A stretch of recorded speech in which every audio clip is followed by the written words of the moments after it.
এখানে সিলেট মহানগর যুবদলের সহ সাংগঠনিক সম্পাদক মাধব নামে একটা সন্ত্রাসী,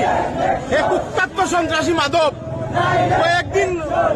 যাবৎ আমাদের নিরীহ হকারদের ধরে ধরে আনে আইনা 2 লাখ 3 লাখ টাকা চাঁদা চায়। তাদের বিরুদ্ধে আমরা অনেকবার তাদের সাথে আপোষে শেষ করার জন্য চেষ্টা করেছি, কিন্তু তাকে চাঁদা দিতে হবে প্রতিদিন 1 লক্ষ টাকা করে। আমাদের মানুষ আজকেও নিছে, একজন মানুষ নিয়ে এখন মুরব্বী মানুষ না বাসরা উনাকে এখানে আনিয়ে দিবে এবং মাদককে গ্রেপ্তার করতে হবে প্রশাসন, এবং কি বিএনপি থেকে মাদককে বহিষ্কার করার দাবিতে আমাদের পর্যন্ত মাদককে বহিষ্কার না করা হবে ততক্ষণ পর্যন্ত আমরা রাজপথ ছেড়ে দেব না। মাদকের বহিষ্কার চাই, মাদককে গ্রেপ্তার চাই, মাদককে গ্রেপ্তার না করা পর্যন্ত